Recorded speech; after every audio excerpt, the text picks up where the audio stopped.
Welcome to the MediaBank library tutorial for Workspace 4 and 5. So this tutorial will teach you how to use Workspace 4 and 5 of MediaBank in the library app. So we assume that you already have a user account and that you are logged into MediaBank in the library applications.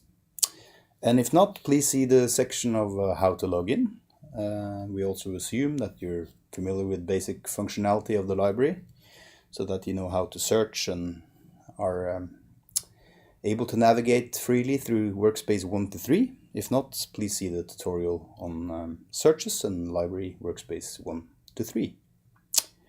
So yeah, let's go to the overview of the library Workspace 4 to 5.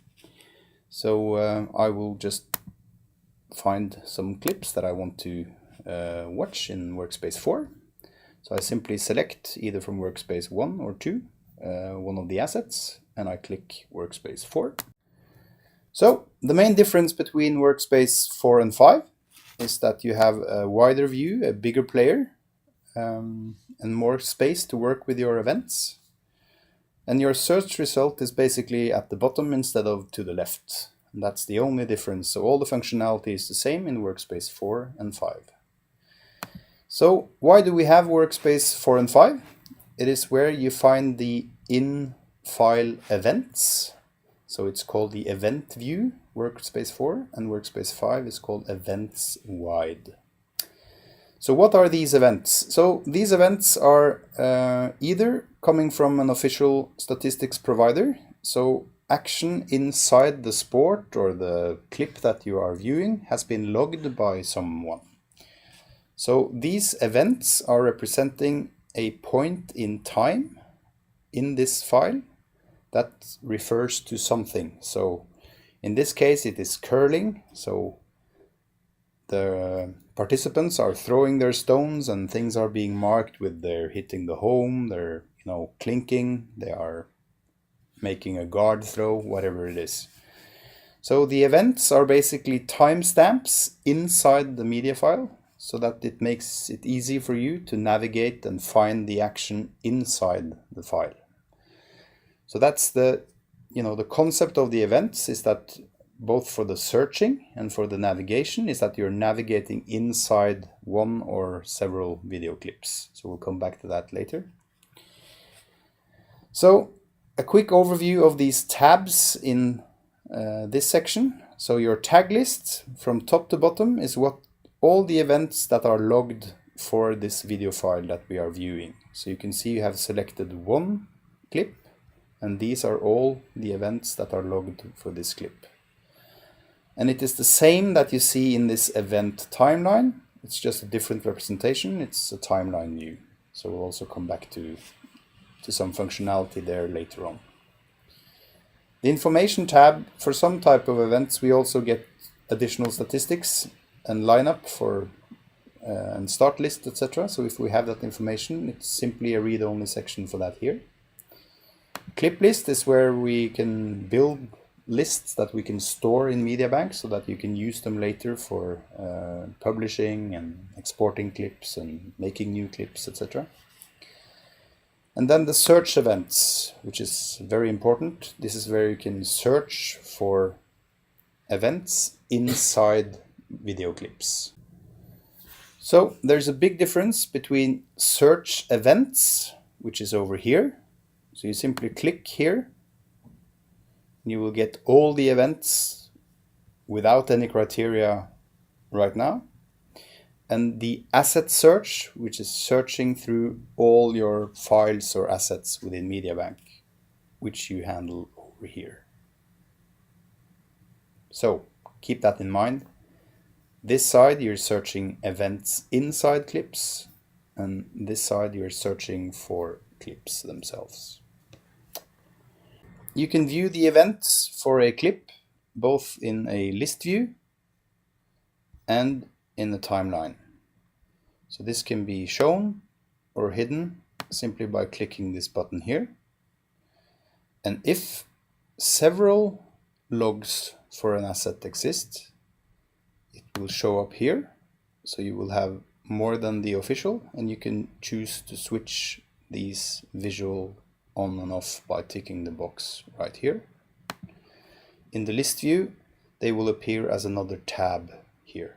So if you have more than one asset available, it will appear as a tab here and as another entry below the official here. So the official log is, as it says, it's the official stats for this clip. So it will be professional plotters having logged important events for this clip. So what are we doing with these timestamps and these events that are logged? So if you want to see more information, if it's not visible here, you can simply leave your cursor there and the hover over information will come up. If I click this event, the player will queue up at exactly that point, and if I say view clip, it will play back the clip with the pre-roll and the post-roll that is stored with the clip. And if I hit load clip, it will load it in the timeline with this green marker, where you can then adjust. You can see the mark-ins and the mark-out points. You can adjust those by trimming here. And if you double-click here, it will play back from in point to out point, just by double-clicking this green area. If you hit another event and you say load clip, you can of course also hit the play button and it will do the same. Or you can hit the view clip. If you want to search inside this, you have this little filter icon here. So you can say that something in the description contains a name or something. And you hit enter and you get the events with this person only. So I'll clear the events. So what are we doing with these events? Well, usually we find important events. We're building our story. So you want to find the important events and you maybe want to save it for a publishing purpose, or you want to cut the story. So that's why we have clip lists. So clip lists is your collections of clips that you have stored that you want to use for something. So you can click the new and open tab. You can give it a name. So it's the demo W4 and W5 list. You can give it a description. So clips I want to publish, or whatever you may want to call it.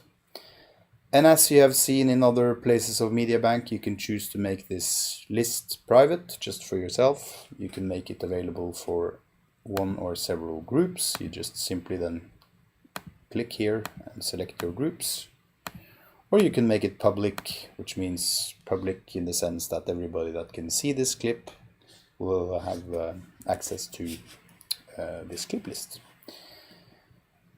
Once you start getting a lot of lists for clips, you can search them. So I can now search. I know that Finn made a list and there's Finn's list. So you can simply search your lists. So it's the same kind of model that we have for searches and other places of MediaBank. So I will just make this private for now. Create list. So you can see immediately it's loaded as a new tab. And it's also immediately available below the player for you to add clips into. So if I now go back into my tag list and I say, okay, I want this really nice clip here, I can check this box and I can say add to clip list like this. And it will add it with the pre and the post roll that you have set. So if I want this clip as well, and I want to use this with a 1040, I can say add that. And if we go back to the clip list now, we now have two clips, one with duration 30 and one with duration 50. So why would we add things into a clip list? Well, simply because your clip lists, they are personal or they are group available. So it's kind of your saved workspace for using things for publishing or for sharing, etc. So you don't need to go back and find those events again because you have saved them to a clip list. So if I check this box now, it selects all, or I can simply choose one of them. So if your list is long, you can either select all or click on each. And then I can add it to Mbox. So the Mbox, if you remember from Workspace 1 to 3 tutorials, is your endpoints for publishing, for sharing. So it's an address for, so this box, for instance, it transcodes these clips into a 10 megabit H.264, and you can choose to notify. So if you hit execute here now, it will take just the portion of the clip, so it will not take the complete file, it will take just the portion of the clip, so these 50 seconds as it says here, and it transcodes it and delivers it to your destination. So I'll show you a different example. If I empty this now and I choose more than one, so actually let's go ahead and add a few more. So I'll take this one, and I'll take this one and this one, and I'll use the same pre and post for those, and I'll say add to demo list. So back here now I have 5 clips, so I will select them all and I will say send them to this destination. So there's also an option of combining clips into one file if that's what you want, so you can do a cuts only kind of story. If you do that, you can even inside the Mbox, you can change the order of the clips just by dragging and dropping. And you can see that the total duration of this file, if you are to stitch it, will be 3 minutes and 50 seconds. However, if you do not check this box, we'll simply post these clips one by one to this destination as separate clips. So all you need to do is find your events and put them in the clip list and hit execute. So clip lists are very handy for coming back, building your story and saving what you have found in terms of events. So you can do it simpler as well. So let's say that it's this match here, and it's this clip, and it's this clip inside the video file. You can also directly select them from the official tag list or from the official log. And you can say use -10 plus 30 and say add them to Mbox directly. So you do not have to go via the clip list if you want to do a quick publishing, but then you have not stored your selection. It's not saved anywhere. So if you want to save it for later, make sure you add them to a clip list first. But it's exactly the same. I can now add them to this box, and now I have 7 clips in this box. But I'll just, for the purpose of this demonstration, I'll just empty it for now. What if you want to search across all the different clips that you have in MediaBank, and you want to look for specific events across all the assets in the account? So that is why we have the Search Events tab. We have a couple of saved searches here. You can open and close them the same way as you're used to handling other searches in MediaBank. You can switch it back on simply by clicking this eye icon. You can see it updates here.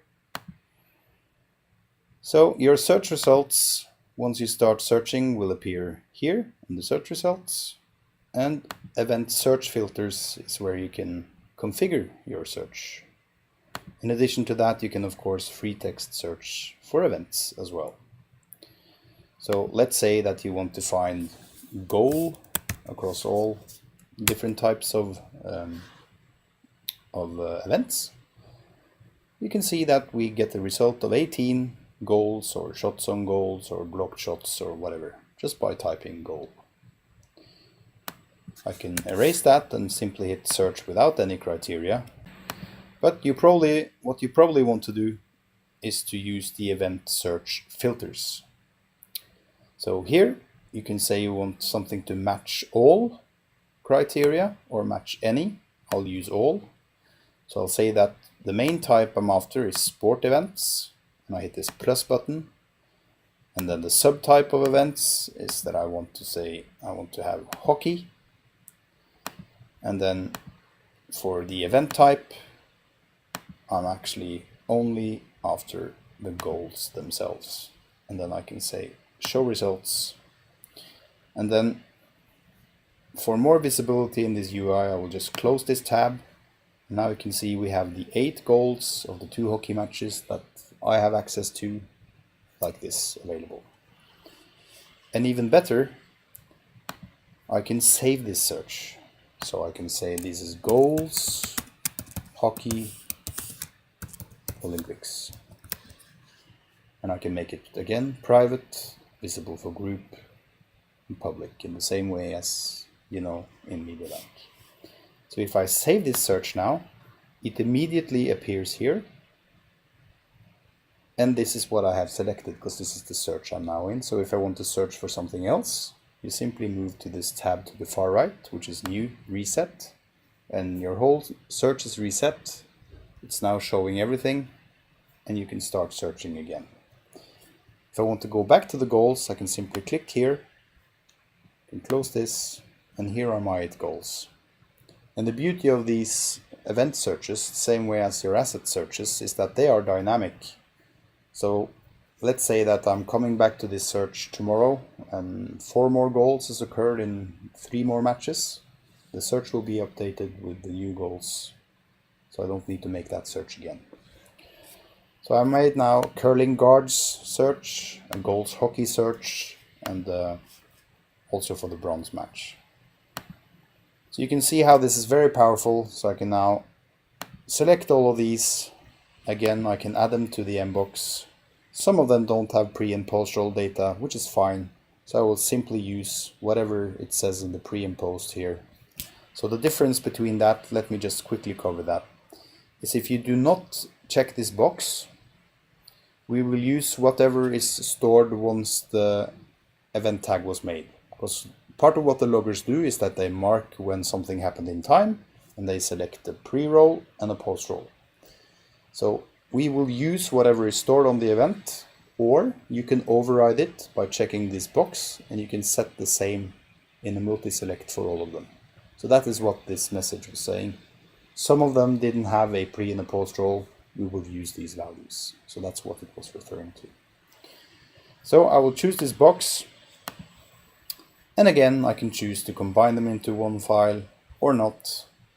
And if so, I can rearrange the order of it. And I can simply hit this execute button.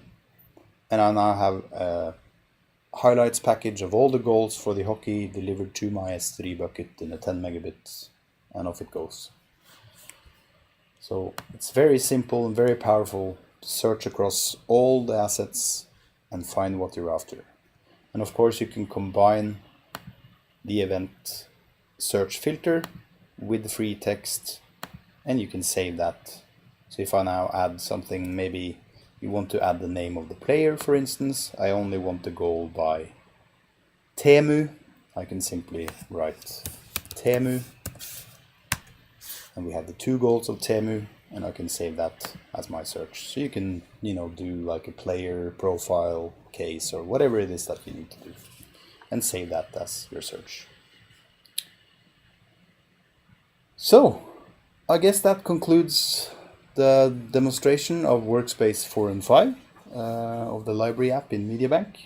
And please have a look around in our support section for further information on how to use MediaBank.